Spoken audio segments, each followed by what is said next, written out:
تو میں نے آپ سے بتایا کہ یہ قدر جو ہے، ایک تو اسی سے لفظ قدرت بنا ہے، اور نمبر دو اسی سے کسی شے کی قدر و قیمت، اور پھر اسی کے معنی ہے اندازہ مقرر کر دینا، کسی شے کا اندازہ مقرر کر دینا، یہ قدر ہے۔ اللہ نے ہر چیز کا ایک اندازہ مقرر کر دیا ہے، اور قدر مقادیر، مشکات شریف میں ایک پورا باب ہے ایمان بالقدر، اس کا عنوان ہے صحیح معنی میں۔ تو پہلی حدیث کیا ہے؟ مسلم شریف کی روایت ہے، عن عبداللہ ابن عمرو بن العاص رضی اللہ تعالی عنہما۔ حضرت عمرو بن العاص جو بڑے سرداران قریش میں سے تھے، بڑے سیاستدان تھے اور بڑے بہادر انسان بھی تھے، ان کے بیٹے ہیں عبداللہ۔ اور بڑی دلچسپی کی بات یہ ہے کہ باپ اور بیٹے کے مزاج میں بود المشرقین تھا، وہ تھے جنگجو اور سیاستدان اور بڑے سرداروں میں سے، یہ تھے انتہائی زاہد و عابد، انتہائی زاہد و عابد۔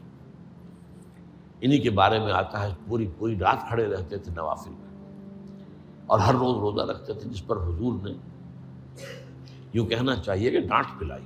آپ کو اطلاع ہوئی، آپ نے بلایا، یا عبداللہ اولم اخبر انک تقوم اللیل و تصوم النہار تصوم الدہر، کیا مجھے یہ خبر نہیں دی گئی ہے؟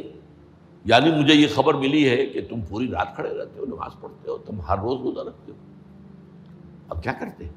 بلا یا رسول اللہ، جھوٹ بولنے کا تو یارہ ہے ہی نہیں، اور ہو بھی نہیں سکتا۔ فرمایا لا تفعل، سختی سے بات۔ وہ عبداللہ ابن عمرو ابن العاص رضی اللہ تعالیٰ عنہما اس کے راوی ہیں، قال رسول اللہ صلی اللہ علیہ وسلم کتب اللہ مقادیر الخلائق قبل ان یخلق السماوات والارض ب50,000 سنہ۔ اللہ تعالیٰ نے مقداریں اور تقدیریں، ابھی دو الفاظ میں بولوں گا تاکہ آپ کے ذہن میں بات رہے، معین کر دی تھی، لکھ دی تھی آسمانوں اور زمین کی تخلیق سے 50,000 سال قبل۔ یہ ہے قدرہ، ہر چیز کی ایک تقدیر جو ہے وہ معین ہوئی ہے۔ اب آئیے اس میں کتاب سے مراد کیا ہے؟ جو آیت میں نے دوسرے نمبر پر پڑھی آج، سورہ حدید کی آیت، ما اصاب بمصیبۃ فی الارض ولا فی انفسکم الا فی کتاب من قبل ان نبرأ۔ کتاب سے مراد کیا؟ نہیں پڑتی تم پر کوئی مصیبت، کوئی تکلیف، نہ زمین میں نہ تمہاری جانوں میں، زمین میں سیلاب کا آ جانا، زلزلے کا آ جانا، کوئی اور اس طرح کی عمومی ہلاکت کا آ جانا، عمومی تکلیف کا آ جانا، تمہاری جان میں اچانک جو ہے تشخیص ہو گیا کینسر ہے، اچھے بنے تھے، ٹھیک ٹھاک چل رہے تھے، کوئی معمولی سی تکلیف ہوئی، انویسٹیگیشن کیا تو معلوم ہوا تو کینسر ہے اور وہ کافی بڑھ چکا ہے۔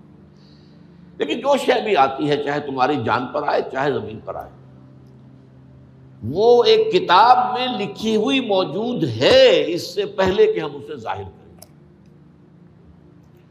یہ تمہیں مشکل نظر آئے گا، ان ذالک علی اللہ یسیر، یہ اللہ پر بہت آسان ہے، بہت آسان ہے، اللہ کا علم کامل ہے۔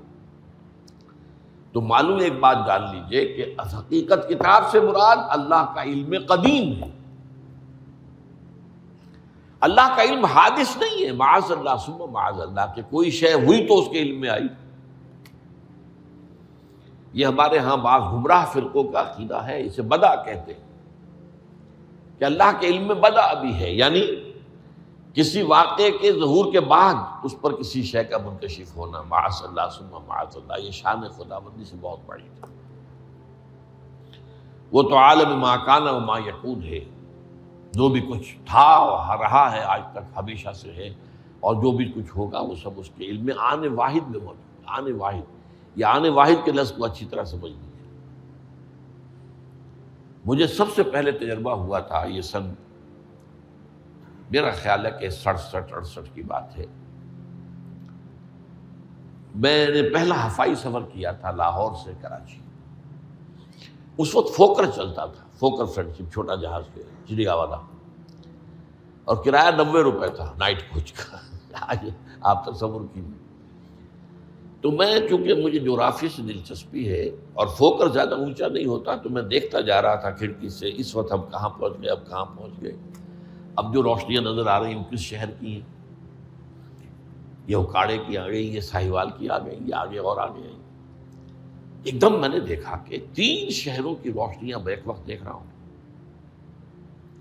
لودھرا، بہاولپور، سماسٹا. مجھے خیال آیا کہ جب میں ٹرین سے سفر کرتا ہوں، کراچی جاتا ہوں، تو لودھرا پہنچتا ہوں تو میں سمجھتا ہوں کہ ابھی بہاولپور آدھا گھنٹے بعد آئے گا. وہ مستقبل کی شے ہے میرے لیے.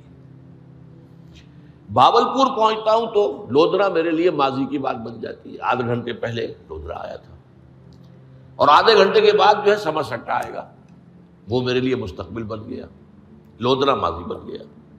لیکن اس بلندی پر میں بیک وقت دیکھ رہا ہوں لودھرا کو بھی اور بہاولپور کو بھی اور سماسٹا. یہ معاملہ جو ہے اس کو 1 ملین بلین سے ضرب دے لیجئے. اللہ تعالیٰ اس بلند مقام سے دیکھ رہا ہے جہاں اس کے مشاہدے میں، اس کے علم میں ماضی اور مستقبل کا کوئی سوال ہی نہیں. آنے واحد، آنے واحد، آنے واحد. تو یہ در حقیقت کتاب جسے کہا گیا قرآن مجید میں بار بار بہت جگہوں پر آیا. تو یہ کتاب جو ہے در حقیقت اللہ تعالیٰ کا علم قدیم، اس میں سب کچھ موجود ہے، ہمیشہ سے موجود ہے، لکھا ہوا موجود ہے، اور کوئی غلط نہیں ہو سکتا. آگے چل کر گفتگو ہوگی اصل میں بعد میں کہ تقدیر کے جو عام عقیدے میں ہم تقدیر کہتے ہیں اس کے 2 پہلو ہیں.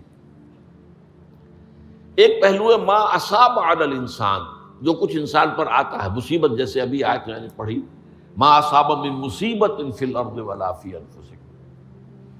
ہم ہر وقت زد میں ہیں، کوئی تکلیف آ گئی، کوئی مصیبت آ گئی، کوئی بیماری آ گئی، کوئی حادثہ ہو گیا، کوئی بچہ فوت ہو گیا، کوئی عزیز جو ہے وہ فوت ہو گیا. یہ ہر وقت حوادث ہے. تو جو بھی کچھ پیش آتا ہے وہ علم خداوندی میں ہمیشہ سے تھا. یہی وجہ ہے کہ ایک اور حدیث ہے ابن الدیلمی سے، لمبی حدیث ہے وہ، لیکن اس کے اندر جو آخری ٹکڑا ہے وَتَعْلَمَ، یعنی انسان کے نجات کے لیے لازم ہے کہ یہ بات بھی تم جان لو انما اصابک لم یکن لیخطئک وانما اخطاک لم یکن لیصیبک ولو مت علی غیر ھذا. اگر تم اس کے سوا کسی صورت پر ہوگے تو جہنم میں داخل ہو جاؤ گے، لدخلت النار. یہ جان لو کہ جو چیز تم پر آئی وہ آنی ہی آنی تھی. دیکھیے ہوتا کیا ہے، کاش کہ میں اگر یوں کر لیتا تو یہ نہ ہوتا. بس یہی ایمان بالقدر کے منافی ہے. جو ہوا ہے وہ اللہ تعالیٰ کے ہاں تو پہلے سے طے تھا، ہونا ہی تھا. تمہاری کوئی تدبیر، کاش کہ میں اس وقت یہ کر لیتا. یہ لو، اسی لیے ایک حدیث میں الفاظ آئے ہیں ان کلمۃ لو تفتح عمل الشیطان. اس لو سے، کاش، اس سے شیطانی عمل شروع ہو جاتا. کاش کہ یہ ہو جاتا، کاش میں یہ نہ کرتا، کاش کہ ہو جاتا. تو یہ نہیں. تعلم انما اصابک لم یکن لیخطئک. تو جان لے اس بات کو کہ جو چیز تم پر آئی ہے وہ ہرگز ٹلنے والی نہیں تھی. کوئی تدبیر تم کر لیتے، کوئی کسی وقت کوئی ہیلا کر لیتے، کوئی تم قدم اٹھا لیتے، کچھ بھی کر لیتے، وہ تو آنی ہی آنی تھی. وما انما اخطاک، جو چیز تم سے چھوٹ گئی، رہ گئی، نہیں ملی. ایک ویکنسی ایڈورٹائز ہوئی تھی، آپ نے بھی درخواست دی تھی، آپ کو نہیں ملی. اب آپ ہو کاش کہ میں نے فلاں سے سفارش کرا لی ہوتی. بس گئے. تو جو چیز چھوٹ گئی وہ چھوٹ جانی ہی تھی. اس میں قطعاً جو ہے کوئی شکل، کوئی تدبیر، کوئی سفارش، کسی طرح کا کوئی بھی ہیلا، کوئی جو ہے اس پہ کارگر نہیں ہو سکتا تھا. لم یکن لیصیبک ومت علی غیر ذالک. اگر تو اس کے سوا کسی کیفیت پر تیری موت واقع ہوئی، اگر یہ یقین نہیں ہے، یہ ہے تقدیر کا وہ مفہوم کہ جس کا تعلق ہے علی ما اصاب الانسان. جو انسان کے اوپر وارد ہو رہا ہے اس کے ضمن میں تقدیر کا مفہوم کیا ہے. کہ جو ہوا ہے وہ تو ہونا ہی تھا. اس میں تو کسی شک و شبے کی گنجائش نہیں، بالکل اللہ تعالیٰ کا فیصلہ ہے۔ البتہ در حقیقت ایک دوسرا پہلو ہے، ما یفعل الانسان، وہ جو انسان کرتا ہے۔ یہاں آ کر یہ تقدیر کا مسئلہ بہت ٹیڑھا ہو جاتا ہے۔ آیا میرے اندر کوئی اختیار بھی ہے کہ نہیں؟ Do I have any free choice؟ یا ہر شخص پہلے سے طے ہے؟ تقدیر کا ایک عام مفہوم یہ ہے، اور اس مفہوم میں بھی بعض روایات بھی ہیں جو اس کی تائید کرتی ہیں کہ ہر چیز پہلے سے طے ہے، لکھی ہوئی ہے۔ اور یہ جو حدیث ہم نے ابھی پڑھی ہے، یہ گویا کہ اس کی ایک مثال ہے کہ وہ جو لکھ دیا گیا تھا، فرشتے نے لکھ دیا تھا، رحم مادر میں لکھ دیا تھا، شقی او سعید، یہ بدبخت ہے یا سعادت مند ہے۔ تو ایک شخص پوری عمر نیکی کے کام کرتا رہا، آخری وقت میں آ کر کوئی ایسا حادثہ پیش آ گیا کہ وہ اہل جہنم کے سے کام شروع کر دی اور جہنمی ہو گیا۔ یا ایک شخص ساری عمر جو ہے جہنمیوں کے سے کام کرتا رہا، آخری وقت میں آ کر کوئی ایسی توفیق ملی، کچھ ایسا معاملہ ہو گیا، توبہ کر لی اور اس نے جو ہے اہل جنت کے سے اعمال شروع کر دی، ضرورت ہو گئی۔ تو یہ جو ہے علامہ اصابک کا علیحدہ بات ہے، اور علامہ یفعل الانسان، انسان کیا کرتا ہے، اس میں اس کی قدرت کتنی ہے۔ اور یہ ہمارے ہاں فلسفے کا بڑا مشکل موضوع ہے، اسی کا نام ہے جبر و قدر۔ ہمارے اسلاف میں بھی کچھ لوگ ایسے ہیں متکلمین میں سے، دیکھیے ہمارے ہاں ایک وہ لوگ ہیں کہ جو اس پر قناعت کرتے ہیں کہ جو اللہ نے کہہ دیا اور رسول نے کہہ دیا، اس سے آگے ہم مین میخ نہیں نکالیں گے، وہ محفوظ راستے پر ہوتے ہیں۔ لیکن بہرحال انسان کو اللہ نے ایک عقل بھی دی ہے، اور یہ عقل سوالات اٹھاتی ہے، اور جو زیادہ ذہین انسان ہوتے ہیں ان کے اندر ان کی یہ مصیبت زیادہ ہوتی ہے، لہٰذا وہ تو سوچتے ہیں، کچھ نہ کچھ غور و فکر کرتے ہیں، بات سمجھنے کی کوشش کرتے ہیں۔ اس میں اب ہمارے ہاں دو طبقے ہو گئے، جبریہ قدریہ۔ ایک نقطہ نظر یہ ہے کہ انسان مجبور محض ہے، کوئی اختیار نہیں، اور ایک یہ ہے کہ انسان قادر مطلق ہے، جو چاہتا ہے اپنے فیصلے میں مختار مطلق ہے، تو فیصلہ کرتا ہے۔ انہیں قدریہ کہتے ہیں۔ تو جبریہ اور قدریہ ان کی بحثیں ہمارے یہاں، یہ وہی تقدیر کا مسئلہ جو میں نے کہا تھا، بحثوں میں آ کر الجھ جائے، آج تک حل نہیں ہوا، حل ہو سکتا ہی نہیں۔ اب اس کے ضمن میں علامہ اقبال کا ایک شعر آپ کو سناتا ہوں، وہ بہت اچھا لگتا ہے، بہت خوبصورت لگتا ہے شعر ہونے کے اعتبار سے۔ تقدیر کے پابند جمادات و نباتات، مومن صرف اللہ کے احکام کا پابند۔ اس میں انسان سے پابندی کی نفی کر دی گئی ہے، وہ صرف پابند ہے اللہ کے احکام کا۔ نتیجے کے اعتبار سے تو جو یہ شعر کہہ رہا ہے جو بات، وہ صحیح ہے، پابندی اصل جو ہے وہ اللہ کے احکام کی ہے، لیکن یہ کہ تقدیر کی پابندی سے انسان بھی پوری طرح آزاد نہیں ہے۔ یہ سمجھ لینا کہ یہ جمادات و نباتات ہی کا معاملہ، یہ غلط ہے، یہ مبالغہ ہے۔ ظاہر بات ہے کہ شاعر جو ہے، شاعر مبالغے سے بچ نہیں سکتا، چاہے وہ علامہ اقبال ہی ہو، کوئی بھی ہو۔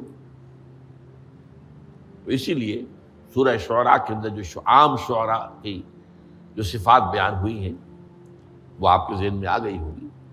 مبالغہ کرتے ہیں، فی کل واد یہیمون انہم یقولون ما لا یفعلون، وہ کہتے بھی وہ کچھ ہے جو کرتے نہیں ہیں، اور یہ بات تو علامہ اقبال پر بھی چشمہ ہوتی ہے۔ بہرحال یہ شعر ذرا پھر نوٹ کیجئے، تقدیر کے پابند جمادات و نباتات، مومن صرف اللہ کے احکام کا، کوئی بات صحیح نہیں۔ انسان بہت سے اعتبارات سے مجبور ہے۔ سب سے پہلے جو ہے انسان کے اندر ایک تقدیر نوعی ہے، نوع انسان۔ چھوٹی سی چڑیا اڑتی پھرتی ہے، انسان نہیں اڑ سکتا، آپ نے ٹھیک ہے مشین ایجاد کر دی، جہاز ایجاد کر لیا، آپ دوڑ رہے ہیں 500 آدمی اور سینکڑوں من سامان لے کر جو ہے وہ جا رہا ہے، 747 ہو یا 757 ہو، یہ کر لیا ٹھیک ہے، خود نہیں اڑ سکتے، اب کیا کریں گے آپ؟ یہ تقدیر نوعی ہے، اسپیشیز، ہر اسپیشیز کے لیے اللہ نے ایک اندازہ مقرر کر دیا ہے، اس اندازے ہی میں رہے گا، اس سے باہر نہیں جا سکتا۔ پھر ایک تقدیر شخصی ہے۔ اب دیکھیے تقدیر شخصی کیا ہے؟ بعض اوصاف و صفات ہمیں وراثتاً ملتے ہیں، وی ہیو نو چوائس۔ پہلے بھی یہ بات مانی جاتی تھی، آج جو ہے ذرا سائنٹیفک انداز میں ہم کہتے ہیں جینز میں چلا آ رہا ہے، اس جینز کو بدل سکتا ہے۔ جو جینز بھی آپ کو ملے اپنے والدین کی طرف سے، وہ آپ کی شخصیت کا ظاہر بات ہے کہ فیصلہ کن طرز پر اس کو ڈھال دیتے، جینز ہے، پابندی ہے۔ نمبر 2 یہ کہ خاص طور پر جو گھر کا ابتدائی ماحول ہوتا ہے، ماں کی گود اور ابتدائی گہوارہ گھر کا، اس کے جو اثرات مرتسم ہو جاتے ہیں شخصیت کے اوپر، وہ بھی بڑے مستقل ہوتے ہیں، پختہ ہوتے ہیں۔ ان دونوں چیزوں کو ضرب دے لیجئے، hereditary factors multiplied by environmental factors, اس سے مل کر ایک شے تیار ہوتی ہے جس کو قرآن کہتا ہے شاکلہ۔ قُلْ كُلٌّ يَعْمَلُ عَلَىٰ شَاكِلَتِهِ فَرَبُّكُمْ أَعْلَمُ بِمَنْ هُوَ أَهْدَىٰ سَبِيلًا، سورہ بنی اسرائیل۔ شاکلہ کسے کہتے ہیں؟ شاکلہ، شکل دینے والی شے۔ آپ کو لوہا ڈھالنا ہے، کوئی خاص پرزہ بنانا ہے، اس کا پہلے سانچہ بناتے ہیں ہم، لوہے کو پگھلا کے اس میں ڈالیں گے تو جیسا سانچہ ہوگا ویسا ہی لوہا جو ہے وہ شکل اختیار کرے، اسے شاکلہ کہتے ہیں۔ یہ شاکلہ جو ہے ہر انسان کا، اس سے باہر انسان نہیں جا سکتا، اس کے اندر سٹرگل ہوگی، اس کے اندر اس کی جد و جہد ہوگی، لیکن اس کا یہ مطلب نہیں ہے کہ اس کا کوئی فری چوائس ہے۔ فری چوائس ہے، لیکن وہ فری چوائس انہی حدود کے اندر کام کرے گا، اس سے باہر نہیں۔ اس بات کو مختلف احادیث میں حضور نے بہت خوبصورتی سے بیان کیا۔ ایک حدیث بڑی اہم ہے، بڑی اہم ہے، الناس کالمعادن، انسانوں کی مثال بھی معدنیات کیسی ہے۔ اب سونے کی معدنیات میں سے سونے کی جو اور ہے، اب پتہ نہیں اردو میں مجھے معلوم نہیں اور کا ترجمہ کیا کرتے ہیں عام طور پر، لیکن جانتے ہیں اور وہ کچی دھات جس سے کو صاف کر دیتے ہیں تو پھر وہ دھات جو ہے خالص شکل میں سامنے آ جاتی ہے۔ سونے کی اور سے سونا بنے گا، چاندی کی اور سے چاندی بنے گی، سونا تو نہیں بن سکتا، جتنا چاہے صاف کر لیں، وہ اور تو مستقل۔ الناس کالمعادن خیارکم فی الجاہلیت خیارکم فی الاسلام، جو تم میں جاہلیت کے دور میں، پری اسلامک دور میں جو بہترین تھے، وہی اسلام میں آ کر بہترین ہوئے۔ وہ اور سونے کی تھی، وہ صاف ہو گئی ہے، اور سونا جو ہے وہ نکھر کر خالص سونا بن کر آ گیا ہے، اسلام نے صاف کر دیا۔ وہ چاندی کی اور تھی، اسلام نے اس کو صاف کر دیا ہے، وہ نکھر کر چمکتا ہوا جو ہے وہ چاندی بن گئی۔ لیکن یہ کہ اذا فقہوا، البتہ پھر اس میں ایک اضافہ کیا حضور نے، جبکہ ان کے اندر دین کا فہم داخل ہو جائے تو یہ کہ جو بہترین پہلے تھے وہی بہترین اب ہوں گے۔ اسلام لانے سے پہلے بھی بہترین ابو بکر تھے، اسلام لانے کے بعد بھی بہترین ابو بکر۔ حضور پر وحی سے پہلے بھی بہترین خاتون خدیجۃ الکبریٰ تھی، ایمان لانے کے بعد بھی بہترین خاتون خدیجۃ الکبریٰ تھی۔ اور دوسری حدیث سنیے، عن ابی الدرداء رضی اللہ تعالی عنہ قال بینما نحن عند رسول اللہ صلی اللہ علیہ وسلم، اسی حال میں کہ ہم ایک روز ہم حضور کے پاس تھے، نتناکرون ما یکون، اور ہم ذرا سوچ رہے تھے کیا کیا کچھ پیش آنے والا ہے دنیا میں۔ اذ قال رسول اللہ صلی اللہ علیہ وسلم، جبکہ حضور نے ہم سے ایک بات کہی، بڑی غور سے سنیے، اذا سمعتم بجبل انزال عن مکانہ فصدقوہ، اگر تم یہ سنو کہ کوئی پہاڑ اپنی جگہ سے ٹل گیا تو مان لینا۔ وَإِذَا سَمِعْتُمْ بِرَجُلٍ تَغَيَّرَ عَنْ خَلْقِهِ فَلَا تُصَدِّقُوهُ، اور اگر تم سنو کہ کوئی شخص جو ہے وہ اپنی سرشت سے، اپنی جبلت سے بدل گیا تو کبھی نہ مانو۔